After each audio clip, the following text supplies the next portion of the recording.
Good afternoon to you. I'm Fox 26 meteorologist Ramisha Shade. It's time to see what is happening out there in the tropics. Of course, we are getting pretty close to the end of the month of October, and of course, that means we are closer to the end of hurricane season, but we've still got a little over a month to go, and things could still get kind of active on us. Typically, this is the time of the season where things kind of start to wind down, but of course, we will closely track whatever pops up on us as we go through the remainder of your 2024 hurricane season. Let's start off where we do have some action, and that is in the Eastern Pacific.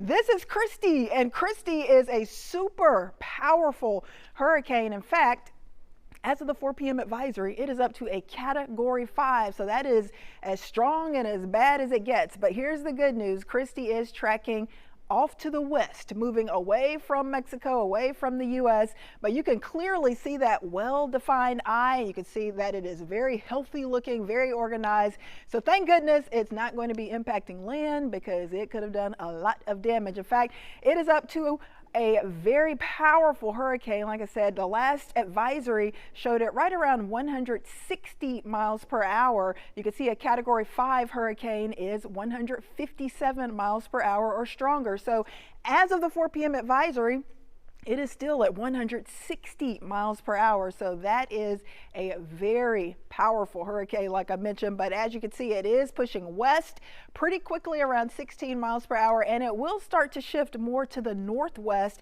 in the Eastern Pacific. Notice that it is forecast over the next several days to remain out over the open water, so it is not going to be a huge threat to anyone. That's what you want when you're talking about a Category 5 hurricane. In fact, it is going to start to run into a less favorable environment for it to sustain itself by this weekend and early next weekend. It will start to lose some of those tropical characteristics as it runs into that cooler, drier air by this weekend into early next week. But for now, it is certainly a very powerful and dangerous hurricane, but not going to affect anyone.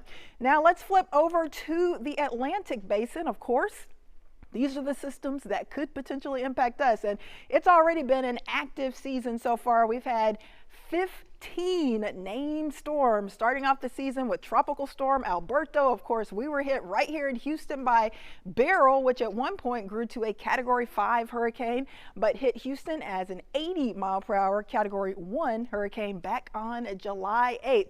Then we moved on to Chris, Debbie, which became a hurricane, of course, Francine, which was a hurricane. Then we had Helene, which was a major hurricane, Kirk, which grew to be a Category 4 hurricane, Milton, most recently, was a Category 5, and of course we had Nadine and Oscar over the weekend. So the next name on the list would be Patty. Hopefully we won't get Patty anytime soon, but of course we are watching things closely. So like I said, 15 named storms, 10 of those becoming hurricanes, and out of those, 4 have become major hurricanes. All right, let's get a wide view of what's happening right now across the Atlantic basin, the Atlantic Ocean, Caribbean Sea, Gulf of Mexico, and fortunately, for a change, things are actually quiet. Of course, we've gotten rid of Oscar, we've gotten rid of Nadine, so nothing going on as far as any tropical systems. In fact, we don't really see any tropical waves that are concerning. So I think at least through the weekend and early next week, we're not expecting any major action. So things should stay pretty quiet. However, let's talk about what could happen towards the end of next week across the Atlantic basin. A few of the models are hinting at some tropical development that could occur as we go towards the end of next week. This would likely be around the west or west central Caribbean. So that is where we could have maybe a tropical wave that could turn into a tropical depression, tropical storm, or hurricane popping up.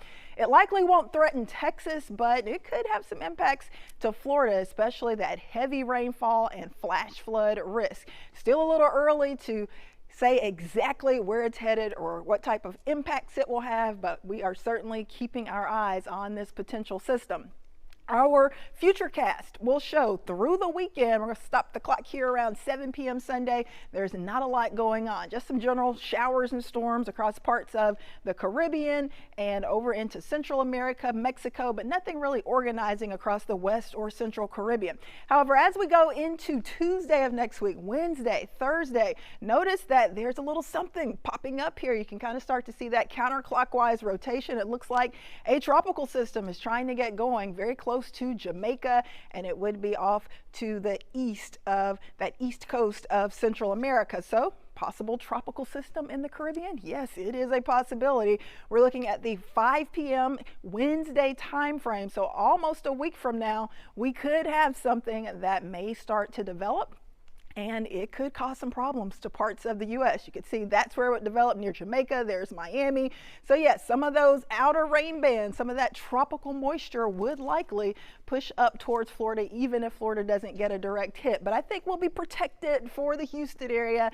I don't think it's going to head here, but of course it's something we will be monitoring very closely. As far as water temperatures out there, they have been unusually warm and mild all season long. So above average sea surface temps for much of the season, with the fall cold fronts that we've had and with a few major hurricanes rolling through the Gulf of Mexico. Those water temps have cooled off a tad, but they're still warm enough to sustain the potential for tropical development. So the chance that we would have anything developing in the Gulf is very low. However, if something were to develop, we do still have that warm water that could act as that fuel to make it a little stronger. So we are still keeping a close eye on especially the western Atlantic, the Gulf of Mexico, and the west and central parts of the Caribbean.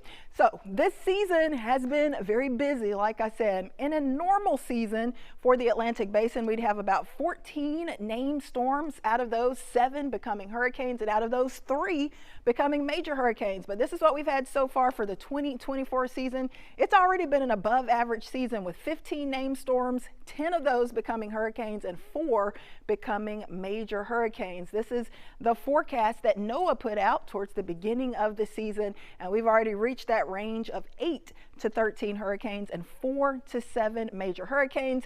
We haven't quite reached their range of named storms that they predicted, but hey, we've still got a little over a month to go, so there is still the possibility that we could have 1 or 2 more of these tropical systems popping up. Typically though, once you get to the final month of hurricane season, which is November, the chance for any tropical development out there really starts to decrease. But you can see where we do still have a few areas where it will be possible, not likely, but possible. Those areas highlighted in yellow, and that would be parts of the western Atlantic, the central Atlantic, and notice the western and west central parts of the Caribbean Sea. That is exactly where we will be monitoring for that possible tropical system by the middle to end of next week. So these are the areas of concern. You'll see that there's nothing highlighted in the Gulf of Mexico for November. Chance is not 0, but it is extremely low. However, you always want to be alert as long as we're going through hurricane season. Of course, there's always a shot that there could be something bubbling up. So certainly keep that in mind and just make sure that you stay alert, because hurricane season does not end until November 30th. So we still got to get through the last few days of October. Notice with our tropical history, the peak of hurricane season was back on September 10th. We've made it almost to the end of October, and we're kind of going down the roller coaster with the chance for tropical depressions, tropical storms, and hurricanes much lower for late October and for November. But like I said, it's not impossible. So we are monitoring things closely. Of course, we are doing our detailed tropical updates daily every afternoon. Make sure to check us out. Of course, you got plenty of ways to catch it. Fox Local now on your smart TV, on your phone as well. So head to your phone's App Store and make sure to download Fox Local so you can keep track of all the tropical happenings, weather where you live, and of course all our original content as well. So hurricane season starting to wind down, but there's still the possibility of maybe another tropical system in the Caribbean by the latter part of next week. So we'll be watching it closely. But for now, that will do it for your tropical update for this afternoon. Stay safe out there and enjoy the rest of your day. I'm Fox 26 meteorologist Ramisha Shade.